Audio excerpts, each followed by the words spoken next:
Hello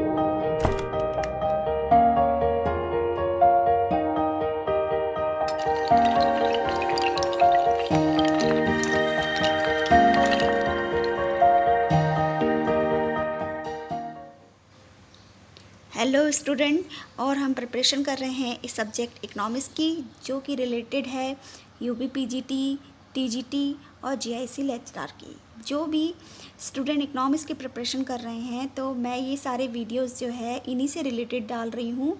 तो आज हम डिस्कस कर रहे हैं इसमें इकोनॉमिक्स के एमसीक्यूज़, जो कि प्रीवियस ईयर्स के पेपर से लिए गए हैं। तो इस वीडियो में आज हम एक्सप्लेन करेंगे मॉनेटरी पॉलिसी को, यानी कि आरबीआई की मौद्रिक नीति को। उससे रिलेटेड स्टूडेंट काफ़ी क्वेश्चन पूछे गए हैं प्रीवियस ईयर्स के पेपर को देखने के बाद, मुझे ही इतना मालूम है। तो मैं सेपरेट वीडियो लेकर आ रही हूँ हर टॉपिक पे, तो आप ध्यान से देखिएगा और बहुत ही ईजी वे में आप लोगों को मैं इस एमसीक्यूज़ को समझाने की कोशिश कर रही हूँ। तो चलिए आज का वीडियो स्टार्ट कर लेते हैं और देख लेते हैं कि कौन कौन से मॉनेटरी पॉलिसी पे क्वेश्चंस पूछे गए हैं।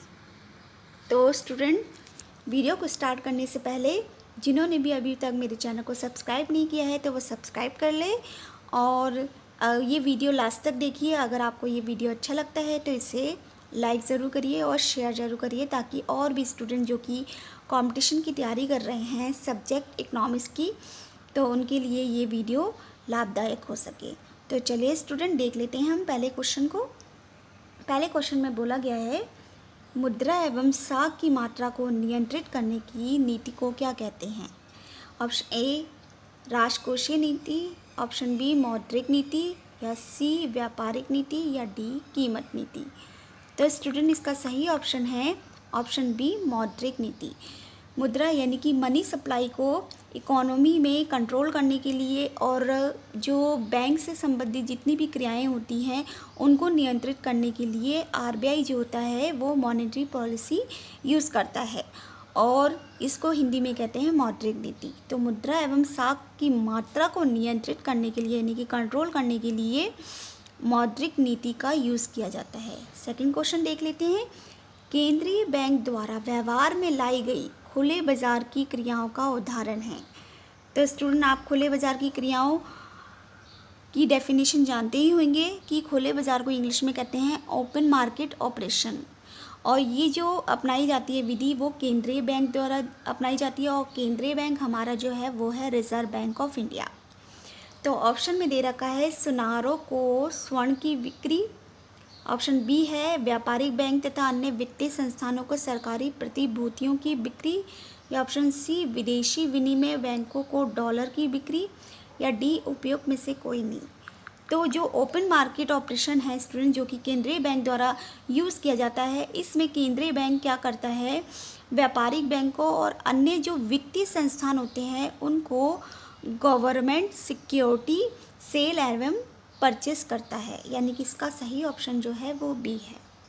इसमें आरबीआई सेल और परचेस करता है किसकी, गवर्नमेंट सिक्योरिटी यानी कि सरकारी प्रतिभूतियों की, ताकि वो इकोनॉमी में आए इन्फ्लेशन और रिसेशन दोनों को कंट्रोल कर सके। अगर इन्फ्लेशन यानी कि अगर महंगाई होती है तो महंगाई को कंट्रोल करने के लिए आरबीआई जो होता है गवर्नमेंट सिक्योरिटी को सेल करता है, जिससे महंगाई को कम किया जाता है। और इसके विपरीत अगर मंदी की स्थिति होती है, यानी कि रिसेशन होता है हमारी इकोनॉमी में, तो आरबीआई द्वारा गवर्नमेंट जो सिक्योरिटी होती है वो अन्य बैंकों या वित्तीय संस्थानों से सरकारी प्रतिभूति यानी कि गवर्नमेंट सिक्योरिटी को खरीद लिया जाता है, ताकि वो मंदी को कंट्रोल कर सके। तो ये जो होती है खुले बाजार की क्रिया होती है, जो कि केंद्रीय बैंक द्वारा अपनाई जाती है। अब हम देख लेते हैं नेक्स्ट क्वेश्चन को।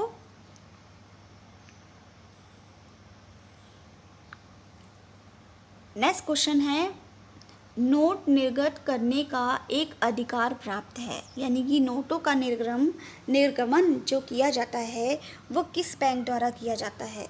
तो ऑप्शन है स्टेट बैंक ऑफ इंडिया द्वारा, रिजर्व बैंक ऑफ इंडिया द्वारा, या सेंट्रल बैंक ऑफ इंडिया द्वारा, या इलाहाबाद बैंक द्वारा। तो नोट निर्गत करने का जो अधिकार प्राप्त है वो है option B, Reserve Bank of India को नोट निर्गत करने का अधिकार है। इसमें जो रिज़र्व बैंक जो होता है वो 2 रुपये से लेकर 1000 रुपये तक के नोट का निर्गमन कर सकता है, यानी कि वो छपाई कर सकता है और उसको इकोनॉमी में अपने अकॉर्डिंग टू वो ले और दे सकता है। सिर्फ इसमें एक रुपये का जो नोट है वो वित्त मंत्रालय यानी कि भारत सरकार द्वारा किया जाता है, और 2 रुपये से लेके 1000 रुपये का नोट जो रिज़र्व बैंक द्वारा किया जाता है नोटों का निर्गमन। तो चलिए नेक्स्ट क्वेश्चन को देख लेते हैं। क्वेश्चन नंबर 4, मुद्रास्फीति का कारण है। मुद्रास्फीति को इंग्लिश में कहते हैं इन्फ्लेशन, यानी कि महंगाई का क्या कारण है। बैंक दर में वृद्धि की जाती है, या निवेश में कमी की जाती है, या मुद्रा की मात्रा में कमी की जाती है, या मुद्रा की मात्रा में वृद्धि होती है। इन्फ्लेशन, इकोनॉमी जब इन्फ्लेशन से गुजरती है तो स्टूडेंट मुद्रा की मात्रा में वृद्धि होती है, यानी कि हमारी जो है इकोनॉमी में मनी सप्लाई ज़्यादा हो जाती है, जिससे चारों तरफ जो है महंगाई की स्थिति उत्पन्न हो जाती है। और इसी मनी सप्लाई को कंट्रोल करने के लिए जो है आरबीआई द्वारा सारे जितने भी तरीके हैं गुणात्मक और परिमाणात्मक वो सारे चीज़ें अपनाई जाती हैं। तो क्वांटिटेटिव एंड क्वालिटेटिव जो तरीके हैं वो मुद्रा की मात्रा को कम करने के लिए और अधिक करने के लिए मुद्रा आरबीआई द्वारा अपनाई जाती है। तो चलिए स्टूडेंट हम नेक्स्ट क्वेश्चन को देख लेते हैं। क्वेश्चन नंबर 5, भारत में चयनात्मक यानी कि गुणात्मक साख नियंत्रण की विधि नहीं है। तो इसमें साख नियंत्रण जो कि क्वालिटेटिव जो विधि अपनाई जाती है आरबीआई द्वारा, इसमें कौन सी ऐसी विधि है जो कि गुणात्मक तरीके नहीं हैं। तो ऑप्शन ए है साख राशनिंग, ऑप्शन बी मार्जिन अपेक्षाएं, ऑप्शन सी परिवर्तनीय आरक्षित अनुपात, ऑप्शन डी नैतिक दबाव। तो इसका सही ऑप्शन है स्टूडेंट ऑप्शन सी, परिवर्तनीय आरक्षित अनुपात जो होता है वो गुणात्मक तरीका नहीं है। बाकी जो है साख राशनिंग, मार्जिन अपेक्षाएं और नैतिक दबाव जो है वो चयनात्मक यानी कि गुणात्मक साख नियंत्रण की विधि है।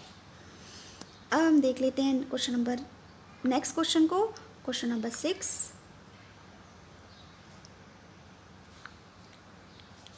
क्वेश्चन नंबर 6 में पूछा गया है रेपो दर क्या है। तो यहाँ पर जो रेपो दर है ऑप्शन में दे रखा है, ऑप्शन ए शेयर दलाली दर है, या ऑप्शन बी अल्पकालिक ब्याज दर है, या ऑप्शन सी बॉन्ड कटौती दर है, या ऑप्शन डी विदेशी मुद्रा क्रय विक्रय कीमतों के मध्य का अंतराल है। तो यहाँ पर जो सही ऑप्शन है रेपो दर का वो ऑप्शन बी है स्टूडेंट, अल्पकालीन ब्याज दर।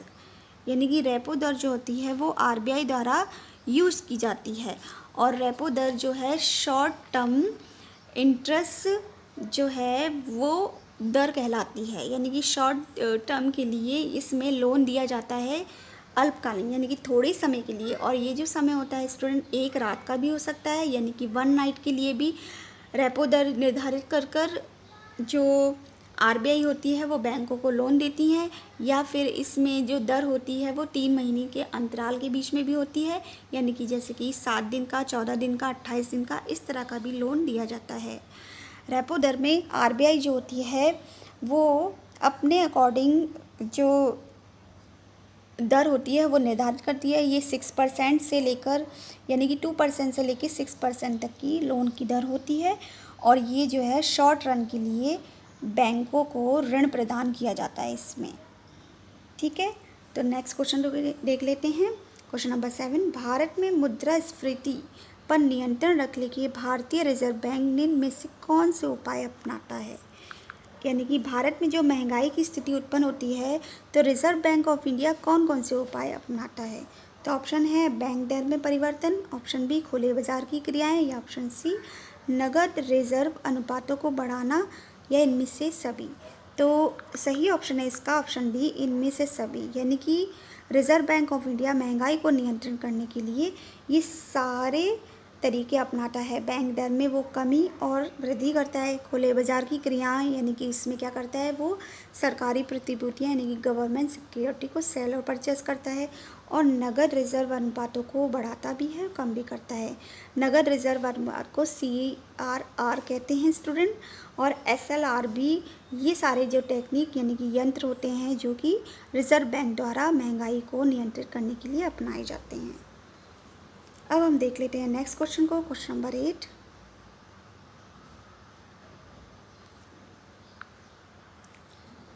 क्वेश्चन नंबर 8 में स्फीतिकारी प्रवृत्तियों को नियंत्रण करने के लिए प्रयोग में नहीं लाती है। तो पहले तो ये आप ये समझ लीजिए स्फीतिकारी प्रवृत्तियाँ कौन सी होती हैं, यानी कि महंगाई में वृद्धि होने वाली जो प्रवृत्तियाँ होती हैं उनको नियंत्रण करने के लिए प्रयोग में कौन सी विधि नहीं लाई जा रही है रिजर्व बैंक द्वारा। बैंक दर ये तो लाई जाती है, नगद आरक्षण अनुपात CRR है ये भी लाई जाती है, और सांविधिक नकदी अनुपात यानी कि SLR भी यूज़ किया जाता है। कीमत नीति एक ऐसी नीति है जो कि RBI द्वारा यूज़ नहीं की जाती है, कीमत नीति। तो क्वेश्चन नंबर 8 का सही ऑप्शन है कीमत नीति जो है स्फीतिकारी प्रवृत्ति यानी महंगाई को नियंत्रण करने के लिए यूज़ नहीं लाई जाती है ये विधि। अब हम देख लेते हैं क्वेश्चन नंबर 9 को। जिस ब्याज दर पर भारतीय रिजर्व बैंक वाणिज्य बैंकों को अल्पकालिक ऋण देता है वो क्या कहलाता है। तो जस्ट मैंने अभी आपको बताया था कि वो ब्याज दर जो reserve Bank of India short run का जो है ऋण प्रदान करता है वो कहलाता है रेपो दर। तो यहाँ पर ऑप्शन बी इसका सही है। रेपो दर में ही यानी शॉर्ट रन के लिए ऋण प्रदान किया जाता है, और ये जो ऋण प्रदान किया जाता है रिजर्व बैंक द्वारा अन्य बैंकों को दिया जाता है। सो स्टूडेंट, अभी तक मैंने जितने भी क्वेश्चन आपको समझा दिए हैं आई होप आपको समझ में आ गए होंगे और अच्छे से क्लियर हो गए होंगे। तो चलिए हम अगर आपको मेरा ये वीडियो पसंद आ रहा है तो आप इसे लाइक ज़रूर करिए और शेयर ज़रूर कर दीजिए ताकि और भी स्टूडेंट बेनिफिट ले सकें हमारी इस वीडियो का। तो हम लास्ट क्वेश्चन को देख लेते हैं। कौन सा भारत में मौद्रिक नीति का उद्देश्य नहीं है। मौद्रिक नीति यानी कि जो RBI द्वारा मौद्रिक नीति का जो उद्देश्य है हमारे इकोनॉमी में कीमत स्थिरता को लागू करना है। तो यहाँ पर मौद्रिक नीति का उद्देश्य कौन कौन सा नहीं है। तो ऑप्शन ए है आर्थिक विकास को बढ़ाना, या ऑप्शन बी मूल्य स्थिरता प्राप्त करना, या ऑप्शन सी विदेशी विनिमय व्यापार नियमित करना, या ऑप्शन डी विनिमय दर स्थिर करना। तो सही ऑप्शन है इसका ऑप्शन सी जो कि गलत है। विदेशी व्यापार नियमित करना मौद्रिक नीति का उद्देश्य नहीं है। बाकी सारी उद्देश्य जो है इकोनॉमी में आर्थिक विकास को बढ़ाना, मूल्य स्थिरता यानी कि कीमत स्टेबिलिटी को प्राप्त करना, विनिमय दर को स्टेबल करना, ये सारा जो है मौद्रिक नीति का उद्देश्य है जो कि RBI द्वारा यूज़ की जाती है। तो आई होप स्टूडेंट आपको जो है ये RBI द्वारा जो मॉनेटरी पॉलिसी है उसके क्वेश्चन आपको समझ में आ गए होंगे। और स्टूडेंट ये क्वेश्चन सारे जो है प्रीवियस ईयर्स के UPPGT के जो प्रीवियस ईयर्स के पेपर है उसमें पूछे गए हैं और रिपीट करके कईयों बार पूछे गए हैं। रेपो दर जिसमें और गुणात्मक तरीके ये सब रिपीट करके क्वेश्चन ऊपर नीचे पूछे गए हैं हर साल। तो आप इस चैप्टर को अच्छे से देख के जाइएगा और मैं बहुत जल्दी SLR CRR ये सारे बहुत ही इजी वे में आप लोगों को मैं इसको एक्सप्लेन करूँगी। तो अगर आपको ये वीडियो अच्छा लगा है तो लाइक ज़रूर करिए, और जो नए हैं मेरे चैनल पे तो उन्हें सब्सक्राइब कर ले ताकि और भी अच्छे अच्छे कंटेंट मैं आपको प्रोवाइड कर सकूँ कंपटीशन से रिलेटेड। तो चलिए स्टूडेंट, मैं बहुत जल्दी आऊँगी नेक्स्ट वीडियो लेकर। तब तक के लिए आप अपना ख्याल रखिए, खुश रहिए, सुरक्षित रहिए। Thank you.